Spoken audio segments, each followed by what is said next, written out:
여러분 안녕하십니까? 부모와 자식의 관계만큼 세상에서 깊고 복잡한 인연이 또 있을까요? 우리는 자녀를 낳는 순간부터 그 작은 생명을 위해 모든 것을 바칩니다. 밤잠을 설쳐가며 아기를 돌보고 아이가 아프면 대신 아프고 싶어하며 아이의 웃음 하나에 세상을 다 가진 것처럼 행복해합니다. 이것이 바로 부모의 마음입니다. 하지만 여러분, 혹시 알고 계십니까? 때로는 그 깊은 사랑이 오히려 자녀에게 독이 될 수 있다는 사실을 말입니다. 너무 많이 사랑해서, 너무 걱정이 되어서, 자녀가 힘들어하는 모습을 도저히 볼 수 없어서 우리는 때때로 잘못된 선택을 하게 됩니다. 자녀를 위한다고 생각했던 그 선택들이 알고 보면 자녀의 성장을 막고 자녀의 미래를 어둡게 만드는 일이 될 수 있습니다. 오늘 우리가 함께 나눌 이야기는 바로 이것입니다. 자녀가 아무리 불쌍하고 안타까워 보여도 아무리 마음이 아파도 절대로 해서는 안 될 7가지에 대해 깊이 생각해 보려 합니다. 이 이야기들은 서울 강남구에 위치한 가족상담센터에서 25년 넘게 수천 가정의 문제를 상담해온 김정희 박사님의 실제 사례들을 바탕으로 구성되었습니다. 김 박사님은 그동안 수많은 부모들을 만나왔습니다. 자녀 때문에 밤잠을 설치는 부모, 자녀와의 관계 때문에 눈물 흘리는 부모, 자녀를 이해할 수 없어 괴로워하는 부모들이었습니다. 그 과정에서 박사님은 한 가지 중요한 사실을 발견했습니다.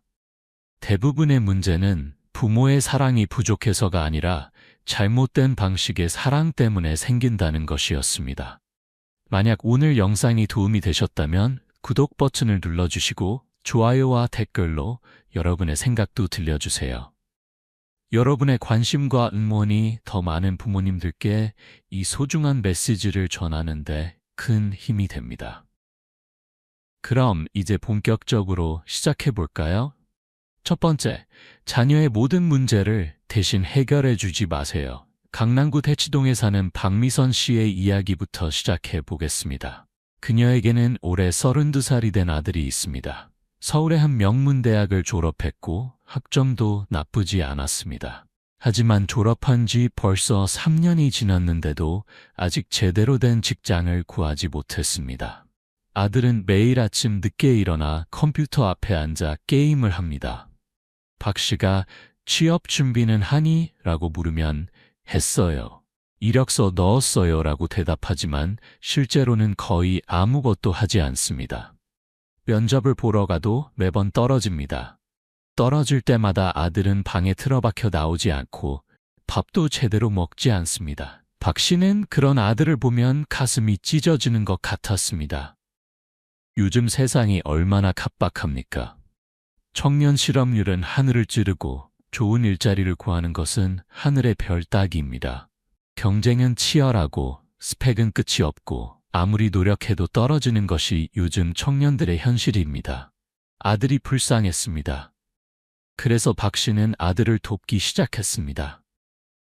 처음에는 이력서를 함께 쓰는 것에서 시작했습니다. 하지만 점점 더 많은 것을 대신하게 되었습니다. 인터넷으로 좋은 자기소개서 샘플을 찾아 아들 이름으로 지원했습니다. 채용 공고를 매일 확인하고 마감일을 체크하고 아들 대신 서류를 준비했습니다. 면접 날짜가 잡히면 박 씨는 전날부터 긴장했습니다. 아들이 입을 정장을 다리고 구두를 닦고 면접 예상 질문을 뽑아서 아들에게 주었습니다.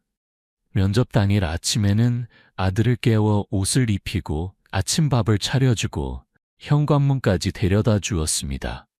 긴장하지 말고 자신감 있게 대답하고 미소 짓는 거 잊지 마. 현관문 앞에서 마치 초등학생을 학교 보내듯 당부했습니다. 하지만 이상한 일이 벌어졌습니다. 시간이 지날수록 아들은 더욱 무기력해졌습니다. 예전에는 그래도 스스로 이력서라도 쓰려고 했는데 이제는 엄마가 다 해주니 아무것도 하지 않았습니다. 엄마, 이번 주에 지원할 회사 있어요? 라고 물어볼 뿐이었습니다. 더 심각한 문제는 아들의 자존감이었습니다. 아들은 스스로에 대한 믿음을 완전히 잃어버렸습니다. 나는 아무것도 할 수 없어. 엄마 없으면 나는 아무것도 못해. 이렇게 생각하기 시작했습니다. 면접에서도 자신감이 없었습니다. 면접관의 질문에 제대로 대답하지 못하고 눈도 마주치지 못했습니다. 당연히 계속 떨어졌습니다. 결국 아들은 35이 되어서도 여전히 집에만 있습니다. 친구들은 다 결혼하고 아이도 낳았는데 아들은 여전히 부모님 집 작은 방에서 게임만 합니다. 박 씨는 이제 후회합니다. 그때 좀 더 엄하게 했어야 했는데, 스스로 하게 놔뒀어야 했는데, 하지만 이미 늦었습니다. 김정희 박사는 이렇게 말합니다. 부모가 자녀의 모든 문제를 대신 해결해주면 아이는 평생 문제 해결 능력을 기르지 못합니다. 실패는 배움의 과정입니다. 넘어져봐야 일어서는 법을 배우고 아파봐야 조심하는 법을 압니다. 부모가 자녀가 넘어지기 전에 미리 받쳐주면 자녀는 평생 넘어지는 법도 일어서는 법도 배우지 못합니다. 박사님은 또 이런 말씀도 하셨습니다. 요즘 부모들은 자녀가 1mm라도 힘들어하는 것을 견디지 못합니다. 자녀가 숙제로 힘들어하면 대신 해주고, 친구와 싸우면 대신 나서서 해결하고, 학교에서 문제가 생기면 선생님께 항의합니다. 하지만 이렇게 자란 아이는 어른이 되어서도 스스로 아무것도 해결하지 못합니다. 실제로 요즘 기업 인사 담당자들이 가장 많이 하는 불만이 바로 이것입니다. 신입사원들이 문제 해결 능력이 없다. 작은 문제만 생겨도 바로 상사에게 물어보고 스스로 해결하려고 하지 않는다. 심지어 부모가 회사에 전화해서 자녀 일을 대신 처리하려고 하는 경우도 있다고 합니다. 우리 속담에도 있지 않습니까? 미운 자식에게 하나 더 준다는 말이 있습니다. 많은 사람들이 이 속담을 오해합니다. 미운 자식에게 물질적으로 하나 더 준다는 뜻이 아닙니다. 진짜 의미는 미운 자식에게 시련을 하나 더 준다는 뜻입니다. 귀여운 자식은 그냥 두어도 잘 크지만 미운 자식은 더 많은 시련을 겪게 해야 제대로 된 사람으로 자란다는 지혜입니다. 예전 어른들은 알고 계셨습니다. 자녀가 스스로 배우고 성장할 기회를 주는 것이 진짜 사랑이라는 것을 말입니다.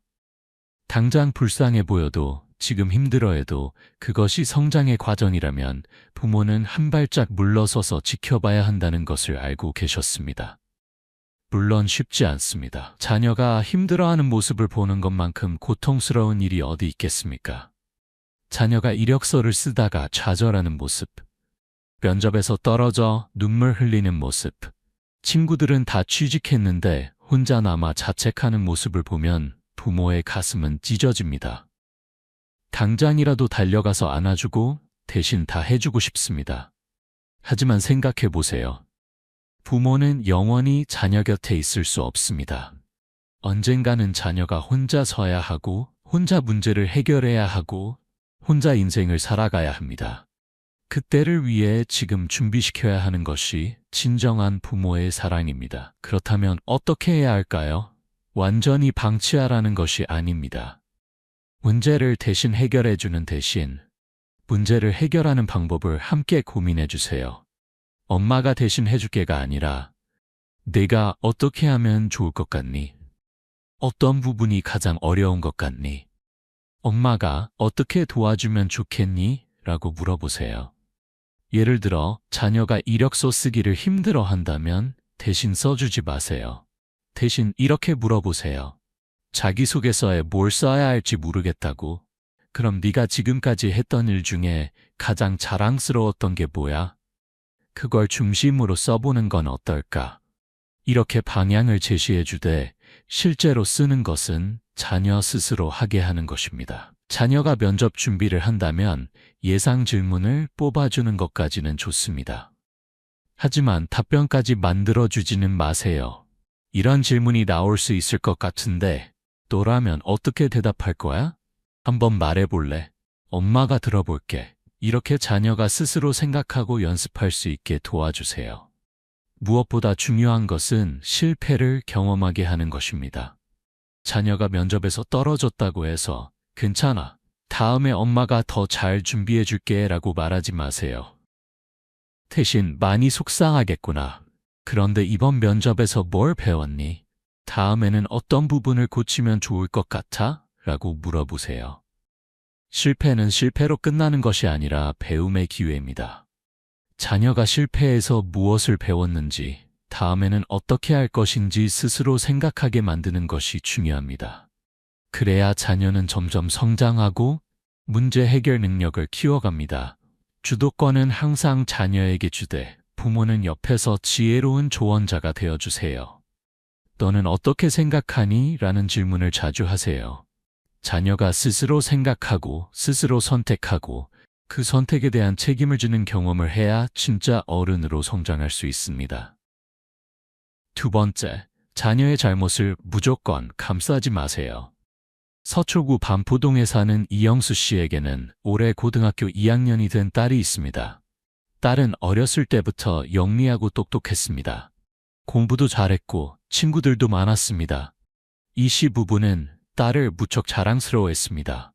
어느 봄날 학교에서 전화가 걸려왔습니다. 담임 선생님이었습니다. 어머님, 오늘 학교에 한번 와주실 수 있으세요? 아이와 관련해서 심각한 문제가 생겼습니다. 이 씨는 깜짝 놀라 학교로 달려갔습니다. 무슨 일이 생긴 걸까? 혹시 아이가 다친 건 아닐까? 온갖 걱정이 머릿속을 스쳐 지나갔습니다. 학교에 도착하자 담임 선생님과 학년 부장 선생님이 기다리고 있었습니다. 선생님들의 표정이 심각했습니다. 어머님, 사실 오늘 수업 시간에 한 학생이 자기 필통이 없어졌다고 했습니다.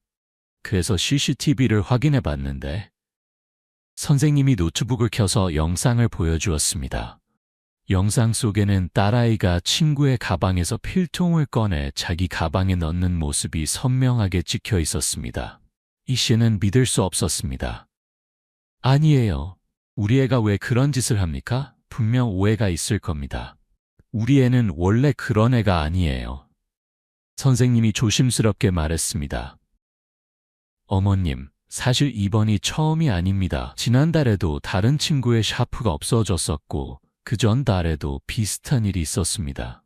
그때는 증거가 없어서 확실하게 말씀드리지 못했는데 이번에는 이 씨는 화가 치밀어 올랐습니다. 증거가 있다고요? 이게 무슨 증거입니까? 영상이 잘못 나온 거 아니에요? 우리 애가 실수로 집은 걸 수도 있잖아요. 왜 우리 애를 도둑으로 만드는 겁니까? 이 씨는 목소리를 높였습니다. 선생님들은 난처한 표정을 지었습니다. 어머님, 저희도 이 일이 편하지 않습니다. 하지만 학생이 인정을 했습니다. 친구 물건을 가져간 게 맞다고 했습니다. 이 씨는 더욱 화가 났습니다. 애가 무서워서 그렇게 말한 거겠죠. 선생님들이 몰아붙여서 어쩔 수 없이 인정한 거 아니에요? 결국 이 씨는 딸의 잘못을 인정하지 않고 학교를 나왔습니다. 차에 타자마자 딸에게 물었습니다. 너 정말 친구 물건 가져간 거야? 딸은 고개를 숙이고 작은 목소리로 대답했습니다. 죄송해요, 엄마. 그냥 그 필통이 너무 예뻐서. 이 씨는 딸을 꼭 안아주었습니다. 괜찮아, 괜찮아. 엄마가 다 이해해. 네가 요즘 스트레스가 많았나 보구나. 공부하느라 힘들어서 그랬구나. 괜찮아. 엄마가 다 해결해 줄게. 학교에 다시 이야기해서 이 일 없던 걸로 만들게. 집에 돌아와서도 이 씨는 딸을 야단치지 않았습니다. 오히려 네가 원하는 거 있으면 엄마한테 말해. 엄마가 사줄게. 다른 애들 거 부러워하지 마라고 말했습니다. 딸은 사과 한마디 하지 않았고 피해를 입은 친구에게 사과하지도 않았습니다. 이 씨는 학교에 전화해서 우리 아이가 스트레스를 많이 받고 있다. 이 일을 크게 만들지 말아달라고 부탁했습니다. 그로부터 정확히 1년 2개월 후 훨씬 더 큰 문제가 생겼습니다. 딸이 학교 근처 편의점에서 화장품과 과자를 훔치다가 걸린 것입니다. 이번에는 경찰이 개입했습니다. 편의점 주인이 신고를 했고 경찰서로 연락이 왔습니다. 경찰서에 간 이 씨는 그제야 충격을 받았습니다. 경찰이 말하길 딸이 지난 6개월 동안 같은 편의점에서 여러 번 물건을 훔쳤다고 했습니다. CCTV에 다 찍혀 있었고 이번에는 변명의 여지가 없었습니다. 더 충격적인 것은 딸이 친구 2명과 함께 조직적으로 훔쳤다는 것이었습니다. 이 씨는 그제야 무릎을 치며 후회했습니다. 그때 제대로 가르쳤어야 했는데, 학교에서 그 일이 생겼을 때 단호하게 대처했어야 했는데, 내가 너무 감싸줬구나. 내가 잘못했구나. 하지만 이미 늦었습니다. 딸은 소년원 처분을 받았고 학교에서는 전학을 권유받았습니다. 김정희 박사는 이렇게 말합니다. 자녀의 잘못을 감싸는 것은 사랑이 아니라 방종입니다. 작은 잘못을 눈감아주면 아이는 그것이 잘못인지도 모르고 자랍니다. 아, 이 정도는 괜찮구나. 엄마 아빠가 봐주시니까 별일 아니구나 라고 생각합니다. 그러다 점점 더 큰 잘못을 저지르게 됩니다. 박사님은 계속해서 말씀하셨습니다.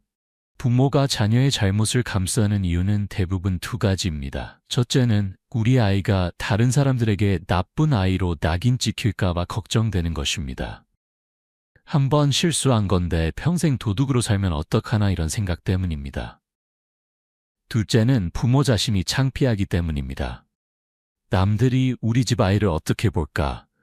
내가 부모 역할을 제대로 못한 것처럼 보이지 않을까 하는 두려움입니다. 하지만 이런 생각이 얼마나 위험한지 아십니까? 자녀의 작은 잘못을 감싸다 보면 자녀는 점점 더 큰 잘못을 저지르게 됩니다. 그리고 어느 순간 부모도 감당할 수 없는 일을 벌이게 됩니다. 그때 가서 후회해도 소용없습니다. 우리 사회에는 이런 부모들이 참 많습니다. 내 자식이 불쌍해서 내 자식이 상처받을까봐 무조건 감싸고 돕니다. 학교에서 친구와 싸웠다고 하면 우리 애가 먼저 그럴 리 없어. 분명 상대 아이가 먼저 시비를 걸었을 거야 라고 생각합니다. 성적이 떨어지면 선생님이 우리 애를 싫어하나 봐. 제대로 가르치지 않았나 봐 라고 탓합니다. 심지어 요즘은 학교 폭력 문제가 생겼을 때도 가해자 부모가 피해자 부모를 오히려 협박하는 경우가 있다고 합니다. 우리 애가 그럴 리 없다. 증거를 대라. 너희 애가 거짓말하는 거 아니냐며 피해자를 2차 가해하는 것입니다. 이런 부모 밑에서 자란 아이는 어떻게 될까요? 당연히 책임감 없는 어른으로 자랍니다. 하지만 이것이 자녀에게 어떤 메시지를 줄까요? 너는 잘못해도 괜찮아. 엄마 아빠가 다 해결해 줄게. 네가 무슨 짓을 하든 우리가 너를 지켜줄 거야. 이런 메시지를 받고 자란 아이는 책임감을 배우지 못합니다. 자신의 행동에 대한 결과를 받아들이지 못하고 항상 다른 사람 탓만 합니다. 실제로 청소년 범죄를 연구한 한 논문에 따르면 초범 때 제대로 처벌받지 않은 청소년의 70% 이상이 재범을 저지른다고 합니다. 반대로 초범 때 엄격하게 처벌받고 교육받은 청소년은 재범률이 30% 이하로 떨어진다고 합니다. 이것이 무엇을 의미할까요? 잘못에 대한 명확한 결과를 경험하는 것이 얼마나 중요한지를 보여줍니다. 그렇다면 어떻게 해야 할까요? 자녀가 잘못했을 때는 분명하게 잘못을 인정하게 해야 합니다. 물론 다른 사람들 앞에서 자녀를 창피 주라는 것이 아닙니다. 하지만 집에 돌아와서는 차분하게 이야기를 나눠야 합니다. 네가 한 행동이 왜 잘못되었는지 알겠니? 친구 물건을 허락 없이 가져가는 것은 도둑질이야. 그게 아무리 작은 물건이라도 마찬가지야. 그 친구는 어떤 기분이었을까? 자기 물건이 없어졌을 때 얼마나 당황하고 슬펐을까? 네가 그 친구 입장이었다면 어땠을 것 같니? 이렇게 자녀가 스스로 생각하고 반성할 수 있도록 이끌어주세요. 단순히 하지 마라고 명령하는 것이 아니라 왜 그것이 잘못인지, 다른 사람에게 어떤 영향을 미치는지 깊이 생각하게 만드는 것입니다. 그리고 반드시 잘못에 대한 책임을 지게 해야 합니다. 사과를 해야 한다면 직접 사과하게 하세요. 부모가 대신 사과하지 마세요. 배상을 해야 한다면 용돈에서 조금씩이라도 갚게 하세요. 자신의 잘못에 대한 대가를 직접 치러야 그것이 얼마나 큰 일인지 깨닫게 됩니다. 물론 이 과정이 쉽지 않습니다. 자녀가 친구에게 가서 미안해라고 말하는 것을 지켜보는 것이 부모에게는 고통스러울 수 있습니다. 자녀가 창피해하고 눈물 흘리는 모습을 보면 가슴이 아픕니다. 하지만 이것이 교육입니다. 지금 이 작은 고통을 겪지 않으면 나중에 훨씬 더 큰 고통을 겪게 됩니다. 세 번째, 자녀를 다른 아이와 비교하지 마세요. 송파구 잠실동에 사는 최진아 씨에게는 중학교 3학년 아들이 있습니다. 아들은 공부를 그다지 좋아하지 않습니다. 성적은 학년에서 중간 정도이고 특별히 뛰어난 과목도 없습니다. 대신 아들은 그림 그리기를 무척 좋아합니다. 틈만 나면 스케치북을 펴고 연필로 무언가를 그립니다. 풍경도 그리고 사람도 그리고 상상 속 세계도 그립니다. 하지만 최 씨는 아들의 이런 모습이 못마땅합니다. 그림 그려서 뭐하게? 화가는 굶어 죽는다는데. 공부나 열심히 해서 좋은 대학 가야지. 최 씨는 틈만 나면 아들을 다른 아이들과 비교했습니다. 옆집 민수는 전교 1등인데 너는 왜 이 모양이니? 민수 엄마가 그러는데 하루에 5시간씩 공부한대. 너는 하루에 몇 시간이나 하니? 사촌 형은 서울대 의대 갔는데 너는 이 성적으로 어느 대학을 가려고 그러니? 형은 중학교 때부터 전교 10등 안에 들었대. 저녁 식사 시간에도 비교는 계속되었습니다. 오늘 뉴스 봤니? 수능 만점 받은 학생 나왔더라. 그 학생은 매일 새벽 5시에 일어나서 공부한대. 너는 9시까지 자잖아. 그러니까 성적이 안 오르지. 엄마 친구 아들은 영어 토론 대회에서 1등 했대. 너는 영어 점수가 왜 이렇게 안 나오니? 심지어 길을 가다가 교복 입은 학생을 보기만 해도 비교했습니다. 저 학생 보니까 명문고 교복이네. 저런 학교 다니는 애들은 다 공부 열심히 할 텐데 너도 저렇게 열심히 하면 좋겠다. 아들은 이제 엄마와 함께 있는 것이 괴로워졌습니다. 처음에는 아들도 열심히 해보려고 노력했습니다. 엄마가 원하는 아들이 되고 싶었습니다. 밤늦게까지 책상에 앉아 공부했습니다. 학원도 3곳이나 다녔습니다. 하지만 아무리 노력해도 성적은 크게 오르지 않았습니다. 그리고 더 큰 문제는 엄마가 만족하지 않는다는 것이었습니다. 이번에 수학 점수 올랐네? 그런데 옆집 민수는 100점 맞았대. 너도 조금만 더 노력하면 100점 맞을 수 있을 텐데. 아들이 80점을 받아도 엄마는 민수는 90점이라고 했고, 아들이 90점을 받아도 엄마는 민수는 100점이라고 했습니다. 항상 더 잘하는 누군가가 있었고 엄마는 그 아이를 기준으로 아들을 평가했습니다. 아들은 점점 자신감을 잃어갔습니다. 나는 아무리 노력해도 안 되나 봐. 나는 엄마가 원하는 아들이 될 수 없나 봐. 공부할 의욕도 사라졌습니다. 어차피 노력해도 인정받지 못할 거라면 뭐 하러 노력하나 싶었습니다. 성적은 오히려 더 떨어지기 시작했습니다. 고등학교에 올라간 어느 날 저녁, 아들이 식탁에서 갑자기 말했습니다. 엄마, 나 엄마한테 한 번도 인정받은 적이 없는 것 같아요. 나는 민수가 아니고 사촌 형도 아니에요. 나는 그냥 나인데 왜 엄마는 날 있는 그대로 봐주지 않아요? 나한테 뭐가 잘못된 거예요? 아들의 눈에는 눈물이 고여 있었습니다. 그 말을 듣는 순간 최 씨는 가슴이 무너지는 것 같았습니다. 아들이 언제 이렇게 상처받고 있었는지 자신은 전혀 몰랐습니다. 아니, 알면서도 모른 척 했는지도 모릅니다. 아들을 위한다는 생각으로 한 말들이 아들에겐 큰 상처가 되어 있었습니다. 김정희 박사는 이렇게 말합니다. 자녀를 다른 아이와 비교하는 것은 자녀의 자존감을 무너뜨리는 가장 빠른 방법입니다. 모든 아이는 각자의 속도로 각자의 길을 가고 있습니다. 누군가는 빨리 달리고 누군가는 천천히 걷습니다. 누군가는 공부를 잘하고 누군가는 예술을 잘합니다. 비교는 아이에게 너는 부족해, 너는 가치가 없어 라는 메시지만 줄 뿐입니다. 박사님은 또 이렇게 말씀하셨습니다. 부모가 자녀를 비교하는 것은 사실 부모 자신의 불안감에서 비롯됩니다.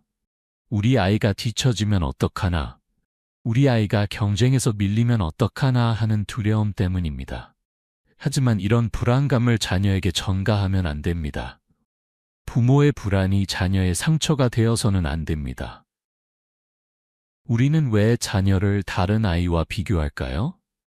대부분은 자녀가 더 나아지기를 바라는 마음에서입니다. 저 아이처럼 되면 좋겠다. 저렇게 하면 성공할 수 있다는 기대를 담아 비교합니다. 하지만 자녀는 그렇게 받아들이지 않습니다. 자녀가 듣는 것은 너는 지금 부족해. 너는 실망스러워.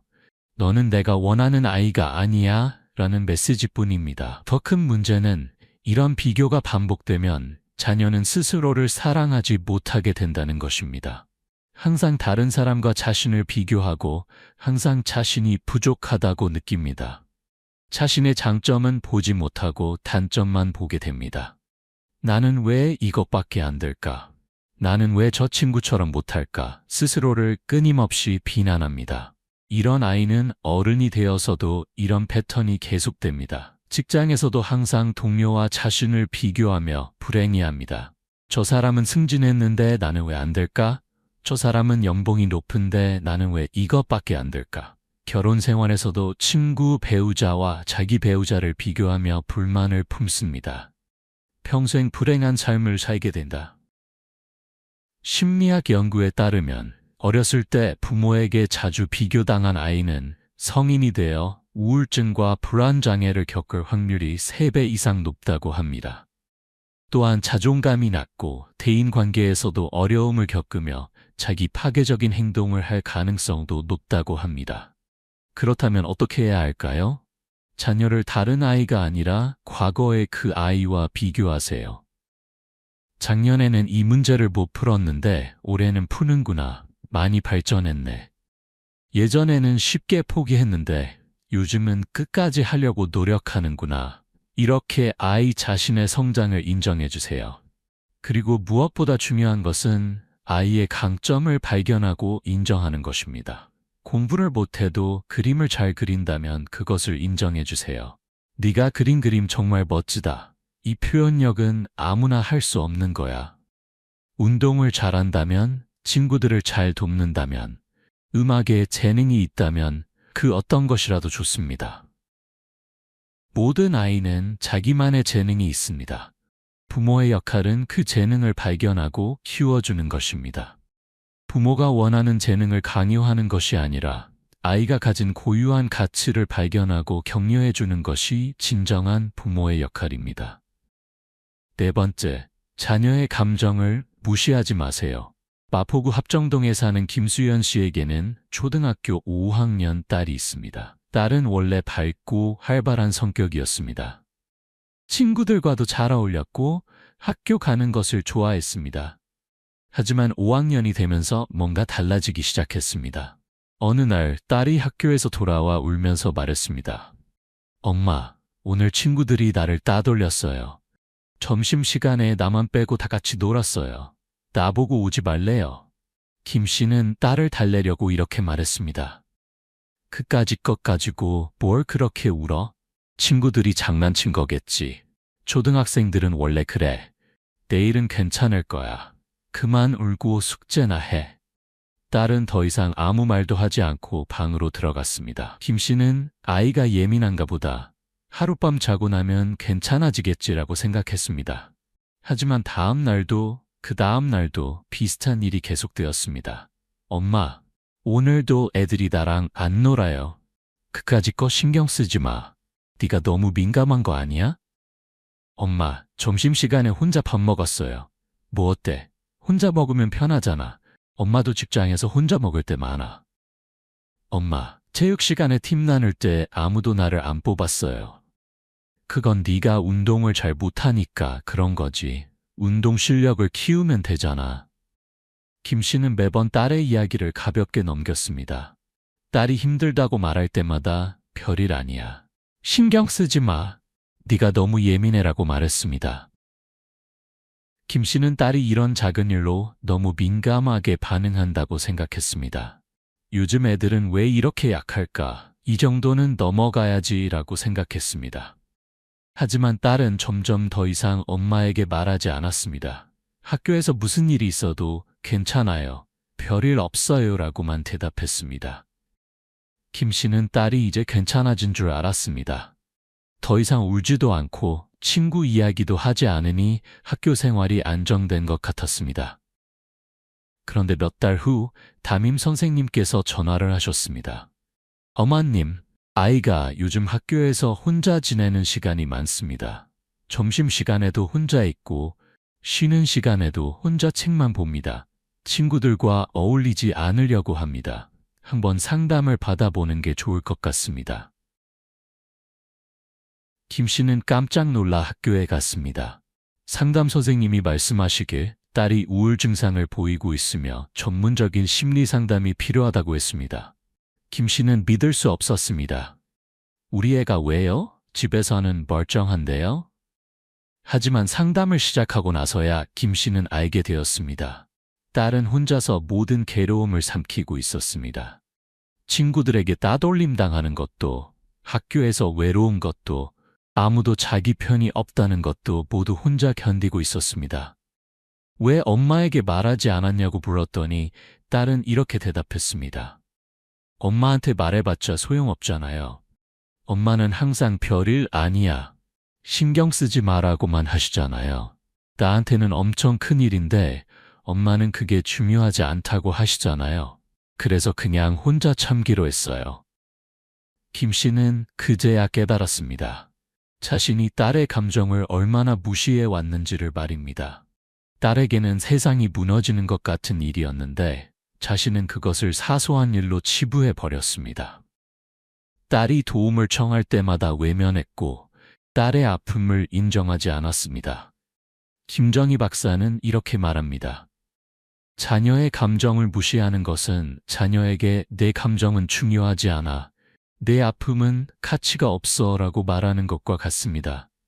어른 눈에는 사소해 보이는 일도 아이에게는 세상이 무너지는 것처럼 큰 일일 수 있습니다. 아이의 세계에서는 그것이 전부이기 때문입니다.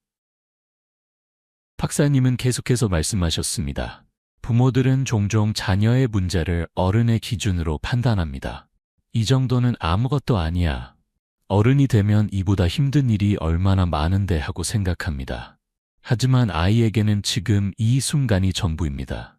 아이에게는 이것이 처음 경험하는 고통이고 처음 느끼는 외로움입니다. 우리는 종종 자녀의 감정을 가볍게 여깁니다. 그까짓 것, 별일 아니야. 시간 지나면 괜찮아. 너무 예민한 거 아니야. 이런 말들로 자녀의 아픔을 덮어버립니다. 하지만 이런 반응은 자녀에게 상처만 줄 뿐입니다. 자녀는 자신의 감정이 인정받지 못한다고 느끼고 점점 마음의 문을 닫아갑니다. 어차피 말해봤자 이해해주지 않을 거야. 내 감정은 중요하지 않나 봐. 나는 너무 예민한 건가 봐. 이렇게 생각하며 자신의 감정을 억누릅니다. 더 심각한 문제는 감정을 억압하는 법만 배운 아이는 어른이 되어서도 자신의 감정을 표현하지 못한다는 것입니다. 화가 나도 슬퍼도 외로워도 힘들어도 그것을 말하지 못하고 속으로만 사깁니다. 그러다 결국 우울증이나 불안장애로 이어질 수 있습니다. 실제로 정신건강의학과 전문의들이 말하길 우울증 환자의 상당수가 어렸을 때 자신의 감정을 표현하지 못하는 환경에서 자랐다고 합니다. 부모에게 감정을 표현했을 때 무시당하거나 부정당한 경험이 있는 사람들입니다. 그렇다면 어떻게 해야 할까요? 자녀가 힘든 감정을 표현할 때는 먼저 그 감정을 인정해 주세요. 많이 속상했겠구나. 친구들이 너를 빼고 놀다니 정말 서운했겠다. 혼자 밥 먹을 때 외로웠겠구나. 이렇게 아이의 감정에 공감해 주는 것이 첫 번째입니다. 감정을 인정한다는 것은 그 감정이 당연하고 자연스러운 것이라고 말해주는 것입니다. 내가 그렇게 느끼는 건 당연해. 누구라도 그런 상황에서는 슬플 거야.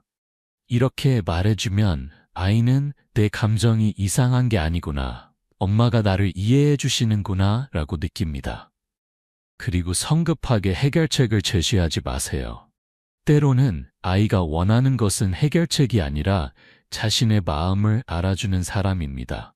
충분히 이야기를 들어주고 나서 엄마가 어떻게 도와주면 좋을까? 네가 원하는 게 있니? 라고 물어보세요. 만약 아이가 모르겠어요 라고 한다면 그냥 안아주세요. 엄마가 여기 있어. 네가 힘들 때 엄마는 항상 내 편이야. 이 한마디면 충분합니다. 아이는 해결책보다 위로가 필요할 때가 많습니다. 무엇보다 중요한 것은 일상적으로 감정을 나누는 습관을 만드는 것입니다. 오늘 학교에서 어땠어? 라고 물을 때 그냥 그랬어 라는 대답으로 끝내지 마세요. 오늘 가장 기뻤던 일은 뭐였어? 힘들었던 일은 없었어? 누구랑 이야기 많이 했어? 이렇게 구체적으로 물어보면 아이는 자신의 하루를 돌아보고 감정을 정리하는 법을 배웁니다. 그리고 부모에게 자신의 감정을 표현하는 것이 안전하다는 것을 배웁니다. 5번째, 자녀의 꿈을 부정하지 마세요. 용산구 한남동에 사는 박철수 씨에게는 고등학교 1학년 아들이 있습니다. 아들은 어렸을 때부터 요리에 관심이 많았습니다. 유치원 때부터 요리 프로그램을 보며 눈을 반짝였고 초등학교 때는 주말이면 부엌에서 이것저것 만들어 보았습니다. 처음에는 계란 프라이도 못했지만 점점 실력이 들어 중학생이 되었을 때는 제법 그럴듯한 요리를 만들었습니다. 파스타도 만들고 스테이크도 굽고 심지어 케이크도 구웠습니다. 아들이 만든 음식을 먹어본 사람들은 모두 맛있다, 재능이 있다고 칭찬했습니다. 아들은 중학교 3학년 때 박 씨에게 말했습니다. 아빠, 나 요리사가 되고 싶어요. 고등학교 졸업하면 요리학교 가고 싶어요. 박 씨는 깜짝 놀랐습니다. 요리사? 그게 무슨 소리야? 요리사는 힘들고 돈도 안 돼. 그거 취미로 하는 거지 직업으로 하는 게 아니야. 하지만 아빠, 저는 요리가 정말 좋아요. 요리할 때가 가장 행복해요. 행복하다고 다 직업이 되는 건 아니야. 공부해서 좋은 대학 가고 안정적인 직장을 가져야지. 요리는 나중에 취미로 해도 돼. 아들이 요리 학원을 다니고 싶다고 하면 그럴 시간에 학원 가서 공부나 해 라고 말했습니다. 아들이 요리 유튜브 채널을 보면 그런 거 볼 시간에 수학 문제 풀어 라고 잔소리했습니다. 박 씨는 아들의 꿈을 인정하지 않았습니다. 박 씨가 이렇게 생각하는 이유가 있었습니다. 박 씨 자신도 젊었을 때 음악을 하고 싶었습니다. 기타를 좋아했고 밴드 활동도 했습니다. 하지만 부모님이 반대하셨습니다. 음악으로 먹고 살 수 있니? 안정적인 직장을 가져라. 결국 박 씨는 부모님 뜻대로 대학에 가고 회사에 취직했습니다. 지금 박 씨는 대기업 과장입니다. 월급도 괜찮고 생활도 안정적입니다. 하지만 행복하지 않습니다. 매일 하기 싫은 일을 하며 살아갑니다. 가끔 젊었을 때 기타 치던 모습을 떠올리며 그때 음악을 했다면 어땠을까 하고 후회합니다. 그런데 아이러니하게도 박 씨는 자기 아들에게도 똑같은 것을 강요하고 있었습니다. 자신이 꿈을 포기하고 후회하면서도 아들에게는 안정적인 길을 가라고 말하고 있었습니다. 자신의 불행을 아들에게도 물려주고 있었던 것입니다. 아들은 점점 의욕을 잃어갔습니다. 공부에도 흥미가 없고 요리도 할 수 없으니 무엇을 해야 할지 몰랐습니다. 성적은 계속 떨어졌고 아버지와의 관계도 나빠졌습니다. 집에서는 아버지와 말도 하지 않았습니다. 고등학교 2학년이 되던 어느 날 아들이 폭발했습니다. 아빠는 나를 믿지 않잖아요. 내가 뭘 하든 어차피 인정 안 해주실 거잖아요. 아빠가 원하는 건 나의 행복이 아니라 아빠가 원하는 인생을 사는 나잖아요. 나는 아빠의 인형이 아니에요. 아들은 방문을 쾅 닫고 들어가 버렸습니다. 박 씨는 그 순간 뭔가 잘못되었다는 것을 느꼈습니다. 하지만 어떻게 해야 할지 몰랐습니다. 김정희 박사는 이렇게 말합니다. 부모가 원하는 길이 아니라 자녀가 원하는 길을 가게 하는 것이 진정한 사랑입니다. 부모의 꿈을 자녀에게 강요하는 것은 자녀의 인생을 빼앗는 것과 같습니다. 자녀는 부모의 연장선이 아니라 독립된 인격체입니다. 박사님은 계속해서 말씀하셨습니다. 많은 부모들이 자녀의 꿈을 부정하는 이유는 크게 2가지입니다. 첫째는 자녀가 힘들까봐, 실패할까봐 걱정되기 때문입니다. 그 길은 험하다, 돈도 안 된다, 성공하기 어렵다 하는 걱정 때문에 안정적인 길을 원합니다. 둘째는 부모 자신이 이루지 못한 꿈을 자녀를 통해 이루려고 하기 때문입니다. 첫 번째 이유, 즉 걱정 때문에 반대하는 것은 이해할 수 있습니다. 부모라면 당연히 자녀가 힘들지 않기를 바랍니다. 하지만 생각해 보세요. 자신이 원하지 않는 길을 가는 것만큼 힘든 일이 있을까요? 자신의 꿈을 포기하고 부모가 원하는 길을 간 사람들의 이야기를 들어보면 대부분 후회합니다. 내가 정말 하고 싶었던 일을 했다면 어땠을까? 부모님 말씀을 따르지 말고 내 길을 갔어야 했는데, 이런 후회는 평생 마음속에 남아 있습니다. 실제로 한 조사에 따르면 성인 중 60% 이상이 부모님 뜻을 따라 진로를 정했다가 후회한다고 답했습니다. 그리고 이들 중 상당수가 중년이 되어 진로를 바꾸거나 아예 바꾸지 못하고 불행하게 살고 있다고 합니다.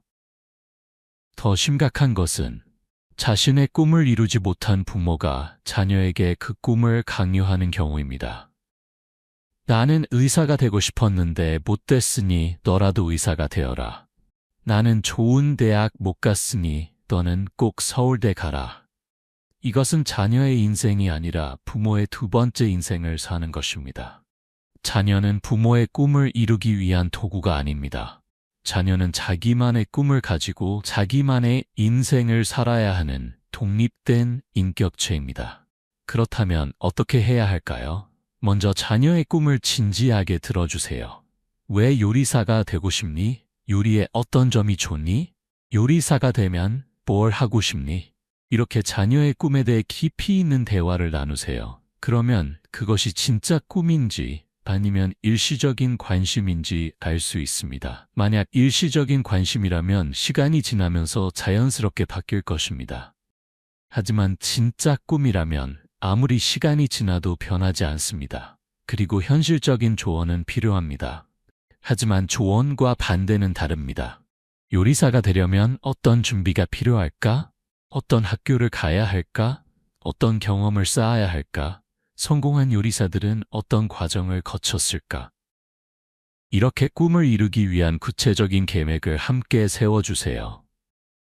요리사는 힘들어, 하지 마라고 말하는 대신 요리사가 되려면 이런 준비가 필요해. 아빠가 어떻게 도와주면 좋을까라고 말하세요. 반대만 하는 것이 아니라 진짜 도움을 주는 것입니다. 물론 자녀의 선택이 걱정될 수 있습니다. 하지만 기억하세요. 자신이 선택한 길에서 실패하는 것이 다른 사람이 정해준 길에서 성공하는 것보다 훨씬 의미 있습니다. 실패해도 자신의 선택이었다면 거기서 배우고 다시 일어설 수 있습니다. 하지만 강요된 길에서는 실패하면 평생 부모를 원망하며 살게 됩니다. 내가 내 길을 갔다면, 부모님이 날 믿어줬다면 하는 원망과 후회로 부모와의 관계도 망가지고 자신의 삶도 불행해집니다. 여섯 번째, 자녀 앞에서 배우자를 비난하지 마세요. 성북구 정릉동에 사는 이미영 씨는 남편과 사이가 좋지 않습니다. 결혼한 지 15년이 되었지만 남편과는 대화가 없습니다. 남편은 술을 좋아하고 집안일을 거들지 않으며 주말이면 친구들과 골프를 치러 나갑니다. 이 씨는 남편에게 불만이 많았습니다. 그리고 그 불만을 중학생인 딸 앞에서도 거리낌 없이 표현했습니다. 너희 아빠는 정말 무책임해. 가족은 생각도 안 하고 매일 자기 하고 싶은 것만 해. 아빠처럼 되면 안 돼. 저런 남자랑 결혼하면 평생 고생이야. 아빠는 돈도 제대로 못 벌면서 골프는 무슨 골프야. 우리는 이렇게 힘들게 사는데. 식사 시간에도 TV를 볼 때도 차를 타고 가면서도 이 씨는 남편에 대한 불만을 쏟아냈습니다. 딸은 처음에는 엄마 편이었습니다. 아빠가 정말 잘못했다고 생각했습니다. 엄마가 힘들어하는 모습을 보며 아빠를 원망했습니다. 하지만 점점 이상한 변화가 일어났습니다. 딸은 남자를 믿지 못하게 되었습니다. 학교에서 남자 선생님을 대할 때도 경계했고 남자 친구들과 어울리는 것을 피했습니다. 남자는 다 똑같아. 결국 자기밖에 몰라. 믿을 수 없어. 엄마가 아빠를 대하는 모습을 보며 이런 생각이 깊이 박혔습니다. 더 심각한 것은 딸이 결혼에 대해 부정적인 생각을 갖게 되었다는 것입니다. 나는 절대 결혼 안 할 거야. 엄마처럼 고생하면서 살고 싶지 않아. 남자 때문에 인생 망치고 싶지 않아. 고등학생이 된 딸은 남학생들과 전혀 어울리지 않았습니다. 대학생이 되어서도 마찬가지였습니다. 친구들은 하나둘 연애를 시작하는데 딸은 관심이 없었습니다. 누가 소개팅을 시켜주려고 해도 싫어요라고 거절했습니다. 20살이 넘어서도 25이 되어서도 딸은 연애조차 하지 않았습니다. 이 씨가 너 친구는 안 사귀니? 좋은 사람 있으면 만나봐라고 말하면 딸은 이렇게 대답했습니다. 엄마는 그러면서 왜 아빠 욕은 매일 해요? 남자가 그렇게 나쁘면서 왜 나보고 만나래요? 저는 엄마처럼 살고 싶지 않아요. 이 씨는 그제야 깨달았습니다. 자신이 딸에게 보여준 것은 불행한 결혼 생활이었다는 것을 말입니다. 딸은 결혼이라는 것을 여자가 평생 고생하며 사는 것으로 배웠습니다. 남자를 믿을 수 없고 이기적인 존재로 배웠습니다. 김정희 박사는 이렇게 말합니다. 부모는 자녀가 처음 배우는 남녀 관계의 모델입니다. 아빠와 엄마가 서로를 대하는 모습을 보며 아이는 사랑이 무엇인지, 관계가 어떤 것인지 배웁니다. 부모가 서로를 비난하고 무시하면 아이는 건강한 관계를 배울 수 없습니다. 박사님은 계속해서 말씀하셨습니다. 특히 엄마가 아빠를 비난하는 모습을 보고 자란 딸은 두 가지 중 하나의 길을 갑니다. 첫째는 남자를 불신하고 관계를 피하는 것입니다. 둘째는 엄마와 똑같은 불행한 관계를 반복하는 것입니다. 어느 쪽이든 행복하지 않습니다. 부부 사이에 문제가 없는 가정은 없습니다. 모든 부부는 갈등이 있고 불만이 있고 때로는 싸우기도 합니다. 하지만 그 문제를 자녀 앞에서 드러내는 것과 부부끼리 해결하는 것은 전혀 다릅니다. 자녀 앞에서 배우자를 비난하면 자녀는 어느 편을 들어야 할지 혼란스러워합니다.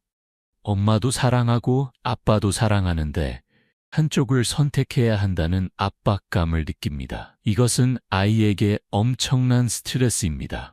더욱이 자녀는 부모의 절반씩을 닮았습니다. 엄마가 아빠를 비난하면 자녀는 무의식적으로 나도 아빠를 닮았는데 그럼 나도 형편없는 사람인가? 라고 생각할 수 있습니다. 이것은 자녀의 자존감에 심각한 영향을 미칩니다. 그렇다면 어떻게 해야 할까요? 부부간의 문제는 반드시 자녀가 없는 곳에서 해결하세요. 화가 나도 자녀 앞에서는 참고 나중에 둘이서 이야기하세요. 물론 쉽지 않습니다. 하지만 자녀를 위해서 반드시 지켜야 할 원칙입니다. 만약 이미 자녀 앞에서 배우자를 비난했다면 자녀에게 솔직하게 말하세요. 엄마가 화가 나서 아빠에 대해 좋지 않은 말을 했는데 그건 엄마가 잘못한 거야. 아빠도 장점이 많은 사람이고 엄마를 사랑하시는 분이야. 엄마와 아빠는 때로 의견이 다를 수 있지만 서로를 존중해. 이렇게 균형을 맞춰주는 것이 중요합니다. 자녀가 한쪽 부모에 대해 부정적인 생각만 갖지 않도록 해주세요. 무엇보다 중요한 것은 부부가 서로를 존중하는 모습을 보여주는 것입니다. 완벽하지 않아도 괜찮습니다. 때로는 의견이 다르고 싸울 수도 있습니다. 하지만 그 과정에서도 서로를 존중하고 문제를 대화로 풀어가는 모습을 보여주면 자녀는 건강한 관계를 배울 수 있습니다. 7번째, 자녀를 소유물처럼 대하지 마세요. 강서구 화곡동에 사는 정민수 씨에게는 올해 25살이 된 딸이 있습니다. 딸은 대학을 졸업하고 지금은 광고회사에서 일하고 있습니다. 월급도 받고 경제적으로 독립할 수 있지만 여전히 부모님과 함께 삽니다.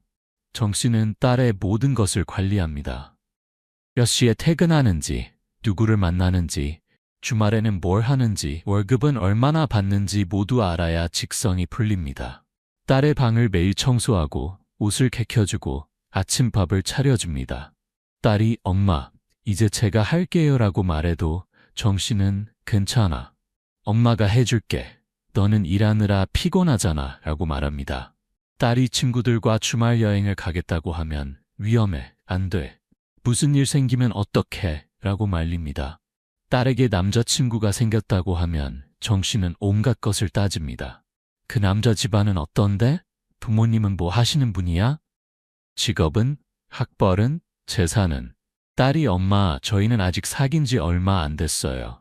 그런 건 나중에 라고 말해도 정 씨는 처음부터 제대로 알아봐야지. 나중에 후회하면 어떡해 라고 말합니다. 딸이 독립해서 살고 싶다고 하면 정 씨는 서운해합니다. 엄마 아빠가 있는데 왜 나가려고 해? 우리가 싫어? 집에서 살면 돈도 아낄 수 있잖아. 혼자 살면 외롭고 힘들어. 결국 딸은 독립하지 못했습니다. 회사에서 야근이 있어 늦게 들어오면 정 씨는 전화를 계속합니다. 지금 어디야? 왜 이렇게 늦어? 누구랑 있어? 언제 들어와? 딸이 엄마, 저 성인이에요. 제 생활 좀 존중해 주세요 라고 말하면 정 씨는 화를 냅니다. 존중? 엄마가 걱정돼서 그러는 건데 그게 존중 안 하는 거야? 결국 딸은 30살이 넘어서도 혼자 결정할 수 있는 것이 하나도 없습니다. 부모님의 허락 없이는 아무것도 할 수 없고 항상 부모님 눈치를 봅니다. 친구들은 하나둘 결혼을 하고 아이도 낳는데 딸은 여전히 부모님 품에서 벗어나지 못하고 있습니다. 어느 날 딸이 폭발했습니다. 엄마, 저는 엄마의 인형이 아니에요. 저도 제 인생이 있어요. 저도 제가 원하는 대로 살고 싶어요. 엄마는 저를 사랑하는 게 아니라 저를 소유하고 싶어 하는 거예요. 정 씨는 충격을 받았습니다. 자신은 딸을 사랑해서 그런 건데 딸은 그것을 소유라고 표현했습니다. 김정희 박사는 이렇게 말합니다. 자녀는 부모의 소유물이 아니라 독립된 인격체입니다. 부모가 자녀를 낳고 길렀다고 해서 자녀의 인생을 마음대로 할 권리는 없습니다. 진정한 사랑은 자녀를 붙잡는 것이 아니라 날아갈 수 있도록 놓아주는 것입니다. 박사님은 계속해서 말씀하셨습니다. 많은 부모들이 사랑과 통제를 혼동합니다. 자녀의 모든 것을 알고 자녀의 모든 것을 관리하고 자녀를 자기 곁에 두는 것이 사랑이라고 생각합니다. 하지만 그것은 사랑이 아니라 집착입니다. 많은 부모들이 자녀를 소유물처럼 대합니다. 내가 너를 이렇게 키웠는데, 내가 너한테 얼마나 많은 것을 해줬는데, 내가 너를 위해 내 인생을 다 바쳤는데, 이런 말들은 자녀에게 빚진 느낌을 줍니다. 자녀는 부모에게 빚을 갚아야 하는 존재가 아닙니다.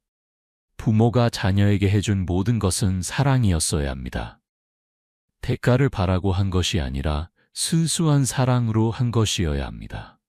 만약 그것을 빌미로 자녀를 통제하려 한다면 그것은 사랑이 아니라 거래입니다. 자녀를 소유물처럼 대하는 부모 밑에 자란 아이는 평생 죄책감에 시달립니다.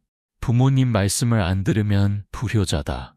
내 행복보다 부모님이 원하는 것을 해야 한다. 이런 생각 때문에 자신의 삶을 살지 못합니다. 결혼도 직업도 심지어 어디서 살지조차 부모님 뜻대로 정해집니다. 자신이 원하는 사람과 결혼하고 싶어도 부모님이 반대하면 포기합니다. 자신이 하고 싶은 일이 있어도 부모님이 원하는 일을 합니다. 평생 자기 인생을 살지 못하고 부모가 원하는 인생을 삽니다. 그렇다면 어떻게 해야 할까요? 자녀가 성인이 되면 독립적인 삶을 살 수 있도록 도와주세요. 물론 걱정되고 불안할 수 있습니다. 하지만 그것이 자녀의 성장입니다. 혼자 살아보고 실수도 해보고 넘어져도 보고 다시 일어서는 경험을 해야 진짜 어른이 됩니다. 부모 곁에만 있으면 평생 어린아이로 남습니다. 자녀가 중요한 결정을 할 때 조언은 할 수 있지만 강요해서는 안 됩니다. 엄마는 이렇게 생각하는데 너는 어떻게 생각하니? 이렇게 자녀의 의견을 존중하세요. 설령 그 선택이 잘못된 것 같아도 자녀가 선택했다면 지켜봐 주세요. 실패하면 그때 가서 위로하고 도와주면 됩니다. 괜찮아. 실패할 수도 있어. 엄마는 여기 있어. 다시 시작하자. 이렇게 말해주는 것이 진정한 사랑입니다. 무엇보다 중요한 것은 자녀를 하나의 독립된 인격체로 대하는 것입니다. 부모의 연장선이 아니라 자신만의 생각과 감정과 꿈을 가진 한 사람으로 존중하세요. 그럴 때 자녀는 비로소 진정한 어른으로 성장할 수 있습니다. 마무리.